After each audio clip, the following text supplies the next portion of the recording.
You show me a man who wakes up and says he wants to be happy himself, I'll show you a bitch. Because that's not what you're supposed to do. As a man, you're supposed to wake up and say, all right, my life might be shit. I'm going to suffer. I may be miserable, but every single person I love is going to be happy. Instead, so you live externally, you live through them, you give them the happiness. So happiness is just a bonus. Well, happiness... Because you can still take care of the wife and the kids and like be jacked and be happy. Of course, you can be, but it's not the be all and end all of the masculine imperative. Truthfully, if I had to choose between being happy or being competent, if I had to choose between being me with my influence and my competency, but with all of my stress and headache, or being happy as a nobody sitting in the park doing mushrooms, staring at the clouds like a dumbass, I would choose to be me, clearly, because I did. So I think as a man, unless you're competent and capable, no, but let's actually analyze this. Unless you're competent and capable as a man, you're not even prepared. You can't even love anything unless you're competent and capable as a man. That was funny. No. No, you're right, though. No, but this is important because this is why, you know, when girls have those loser dudes who are like saying, I love you so much, I love you. And the girl doesn't give a shit that the loser dude's telling her that he loves her. Why is that? Because the female is smart enough to understand on an intrinsic level that as a man, if you have no capability to give her things, if you have no competence, if you have no skills or use case, that your love is completely useless.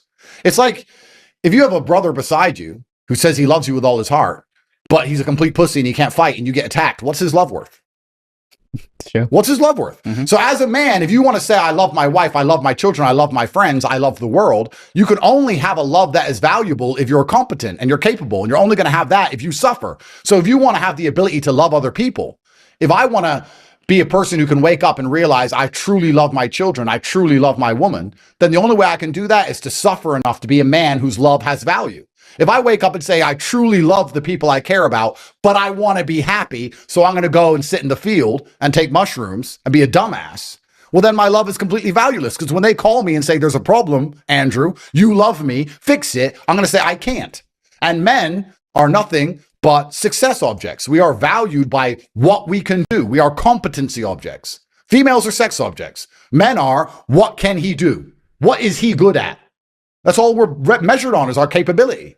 I think happiness is the easiest way to destroy your own capability because you're too busy doing dumb shit.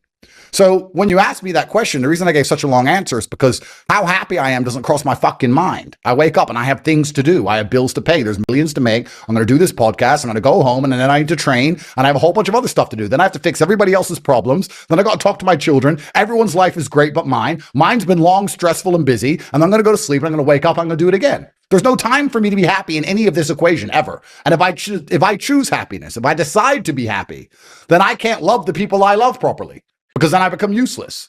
What do you think is the biggest reason that a lot of males are not elevating, or they're like, you know, you hear people talk about that all the time now? Because they're trying to be happy. This is a fucking psyop. This is the biggest psyop that needs to be addressed in the modern world today. There are full-grown men waking up talking about, oh, you know, I just feel a bit down. You're not a fucking girl and you're not a kid. What do you mean you feel down? You're not in a trench in Ukraine. What do you mean you feel down? Name a period of human history where men were ever happy. Ever. You were either in a field plowing, in a field getting shot, marching at a cannon, sitting home hoping the barbarian hordes don't arrive on horseback to decapitate your fucking wife. When have men ever been happy ever? It's easier than it's ever been. Yeah. It's easier than it's ever been. You haven't even got to go to war. All you have to do is wake up, not be a dipshit, find some money, buy a half-nice car, get a half-nice apartment. Then you can fuck endlessly. You're still not happy?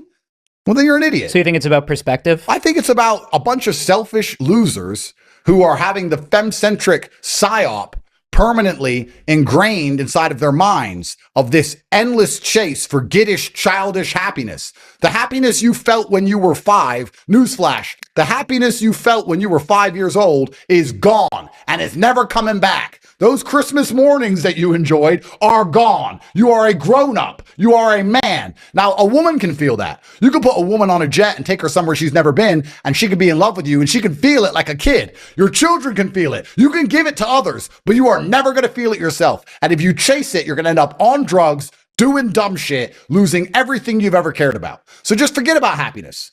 Forget about it. You're not supposed to have it. I will genuinely state, and I state this as a matter of fact, I feel no more happy or sad here in Miami than I did in jail. Perhaps I feel I have more I can get done here. I feel more achieved. I feel less frustrated. True, because I was very frustrated in jail because I was constrained and I had lots to get done. But in terms of actual happiness, the level is basically exactly the same. Nothing's different. But what's your best advice to a guy that's been like rejected or cheated on by a girl? Well, he probably deserved it. I don't give a fuck about these pussies either, because we're men. You have to take accountability for all these things.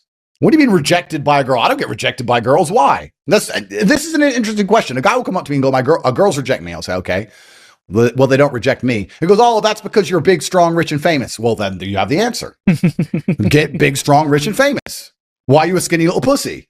So what do you want me to do about it? Women are a fantastic litmus test. Women are the mirror to the world. That's what they are. The way women treat you tells you everything you need to know about you. Because we can complain about women all day long, but I'll sit here and say that women definitely shoot their shot, and women are definitely loyal, and women definitely obey, and they'll clean your room, and they'll make you coffee, and they'll share you, and they'll do anything you fucking say. That's what I'll say. And people will go, oh, only for you. Well, why is that? Because I'm highly achieved. So if you want to sit at home and be a loser and be a nobody and not try and not dedicate yourself and not suffer and not display value, and then you expect some fucking hot girl with all the choices in the world to choose you and give a shit about you crying that you're not happy, well, then you're a dipshit and you deserve to be cheated on and left. As a man, every single thing that happens to you in your life, you absolutely, completely deserve, including that woman cheating, because she wouldn't cheat on everyone. There are some complete whores, fine. But then we go deeper down the rabbit hole. If you're dating a girl who's a complete hoe who will cheat on absolutely every single man she's ever with, why are you even with her? Or why do you care when she cheats? Take her for a spin and say, I don't give a fuck. You're falling in love with tramps, and then you're emailing me for advice. Well, you're a dummy. There's plenty of good girls out there that will never cheat. You just can't get them because you're a pussy.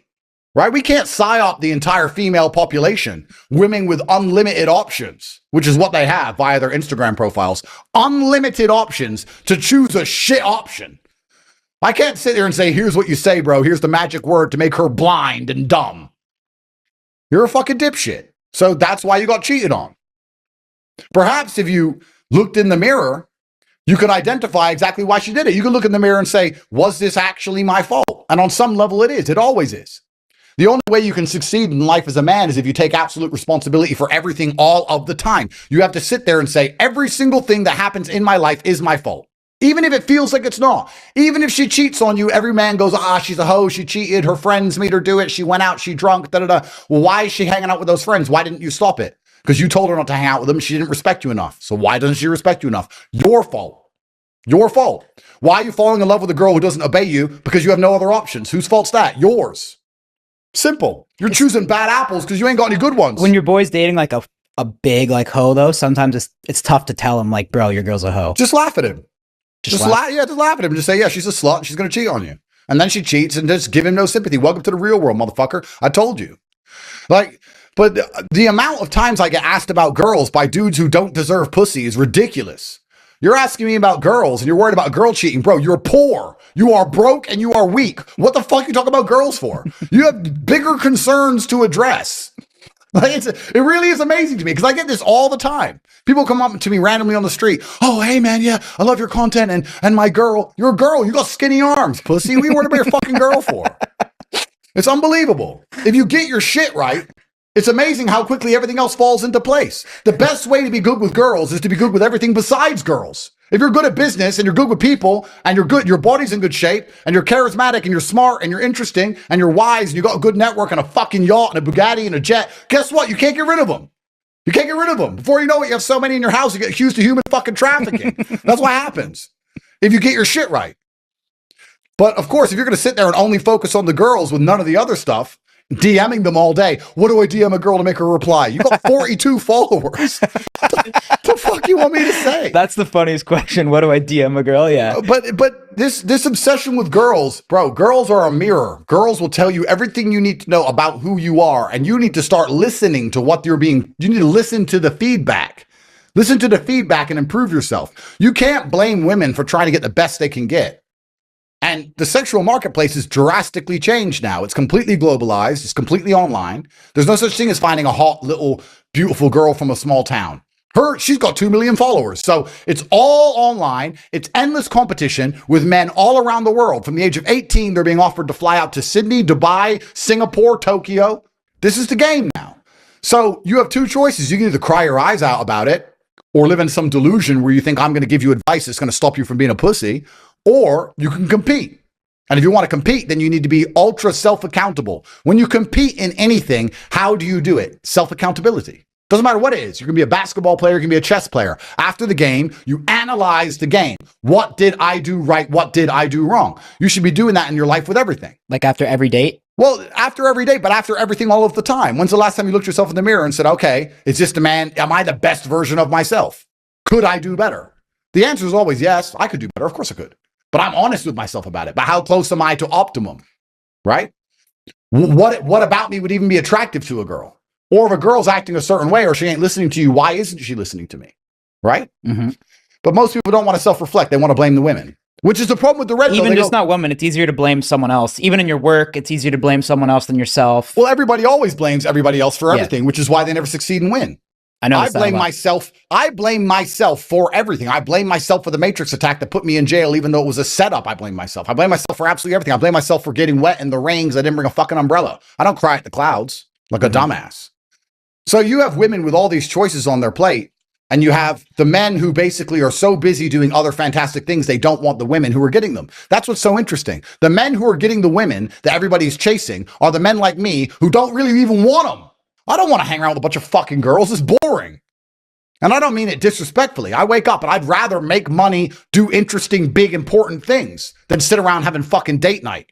I don't want to sit there and hold hands and watch a movie. It's gay. I don't want to hang out with girls. How's that gay? Because it's gay. But you're holding hands with a girl. Yeah, but who hangs out with girls in high school?